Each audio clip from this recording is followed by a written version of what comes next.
So this is Ben White, and he's come from England, from Cambridge in fact, on a sweeping tour of Canada, and so I feel we're very privileged to have him here in Lethbridge. He's just here for sort of 24 hours, not even that. And so Ben's a journalist from England, and he's spent up to 3 months at a time in Palestine, should we call it, colonized Palestine, and and he's published in The Guardian online, The New Statesman, The Electronic Intifada, amongst other publications. And so he'll be discussing his new book, which is entitled Israeli Apartheid, A Beginner's Guide. And so I'll go through what some people have commented on it. Ilan Pappé, who's a well-known dissident scholar from Israel, has called it the most accessible. This book is an excellent guide. Desmond Tutu, who knows a thing or two about apartheid, he said this book deals rationally and cogently with a topic that almost always generates considerable heat, a highly commendable effort to throw light on a fraught subject. And a professor from St Mary's University College, whose name's Noam Salah, says, one of the best introductions, it provides an indispensable context for understanding the origins and consequences of the conflict. It also makes by far the most compelling case for peace and justice, not apartheid. And a professor from Oxford University, last name Nabulsi, says, if you want to learn about apartheid, start here. And so I'll kind of leave everything else to Ben, and just to say we have books for sale which start at $18 up, the t-shirts are $20, and if anyone wants to make any donations, then that would be gratefully received too. So so ladies and gentlemen, Ben White.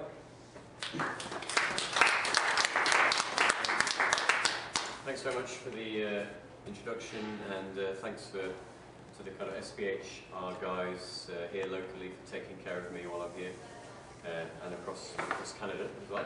And thank you very much to you guys for coming out this evening to listen. Just by way of introduction, it's going to be a fairly obvious format. I'm going to talk about the book and the ideas in the book, and then there'll be an opportunity for you guys to ask any questions that you may have a discussion, and then I guess general mingling might be possible. Even though this book is fairly brief, kind of intentionally so, it obviously covers a lot of ground. So it would be difficult to talk about all of the contents of the book and still keep it within a kind of time span, especially in an evening where people actually can focus. So I'm gonna try and pick up a few of the what I think are the key themes of the book and of this analysis of what's happening in Palestine, Israel. So obviously, if I don't mention something that you'd like to talk about or hear about, please feel free to ask me during questions at the end. And also, before I get into the meat of it, as it were, I thought I'd also just briefly contextualize how I came to write it as well, so you maybe have a small idea of where I'm coming from with this. The first time I went out to Palestine, it was 2003, so 6 years ago now. And since then, I've gone out there more or less once a year, and spent anywhere between a couple of weeks to a few months there, normally based in the West Bank, and then visiting other places from there. And I started writing about the situation, really initially just focusing on telling the stories of the people I was meeting and trying to communicate some of the reality of life under occupation for the Palestinian people to people back in the UK or the US. And the idea for this book specifically came, spring of last year, and the idea, that I hope has been at least partially realised, is to provide, an introduction, an accessible, readable guide to what Israeli policies have meant for the Palestinian people over the last 60 years. So that's really the idea, and you can judge for yourself if I've accomplished that. Okay, so onwards, and I'm going to start off with looking at the term apartheid, because that's often That's often the thing that people pick up on, right, with this book or with this way of analysing the situation there, right? They pick up on the word apartheid, especially critics. So I just thought it's worth unpacking that a little bit. The first thing to talk about is the comparison with South Africa. Now I'm gonna stress this in a moment again, but I'll say it right now too. To describe what's happening in Israel-Palestine in terms of apartheid is not to say that it is the same as what happened in South Africa. Okay, it's definitely not saying that.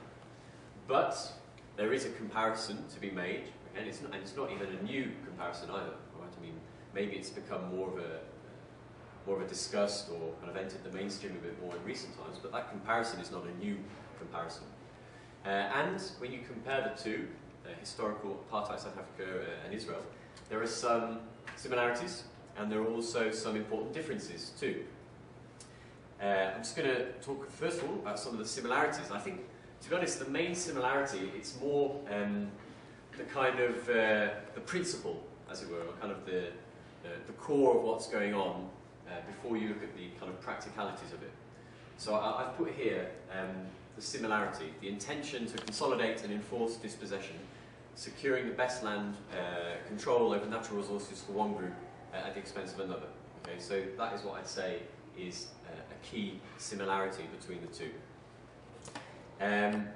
Just before I show that, actually, ironically, with the advent of the Oslo peace process in the early 90s, throughout the 90s, people started to make the comparison with apartheid increasingly. Okay, so in parallel with this so-called peace process, people started to make the comparison with apartheid, or use apartheid as a kind of analytical tool for what was happening. And one of the reasons that that happened was the nature of the Oslo Accords and what it meant for the division of the Palestinian occupied territories, okay, the territories occupied post-67, the way that was divided up and a kind of autonomy was handed over to what became the Palestinian Authority. Okay? Now, some people have compared these kind of autonomous zones within the occupied territory to the Bantustans that were created by the South African apartheid government as homelands for the black people, and essentially a way of negating genuine claims to sovereignty and civil rights. Tanya Reinhardt is a late, sadly, Israeli journalist, and she made this comment talking about the South African homelands or Bantustans. She noted that some of them even had elections, parliaments, quasi-governmental institutions, as well as symbols of sovereignty like a flag, postage stamps, passports, and strong police force. Okay, so with this kind of analysis, someone like Reinhardt is making a comparison between these Bantustans in apartheid South Africa and what was created inside the occupied Palestinian territories post-Oslo, in terms of these Palestinian Authority zones of autonomy. There are also some important differences too. That includes the legal infrastructure, right, that's used to implement apartheid. In the case of South Africa, the black population were a clear majority. Now, in the case of Palestine, it's important to note that, of course, the Palestinian Arab population was the clear majority until the ethnic cleansing expulsions of 1948. But after that, they were always a minority. Israel does not practice what's been called petty apartheid. Okay? Petty apartheid is an expression used by Dr. Uri Davis, an Israeli professor, and he wrote a book about apartheid Israel way back in the 80s. And he used this term petty apartheid. So in other words, when you go to Israel, you don't see bathrooms that are, or toilets, as I might say in England, marked, Jews only, non-Jews only, this kind of thing. So that there isn't that kind of petty apartheid on the whole. But interestingly, one of the biggest differences is a difference that people defending Israel don't like to kind of dwell on too much. Benny Morris, who some of you will have heard of, an Israeli historian, he's had an interesting political journey. and he was having a debate with a professor called Joseph Massad,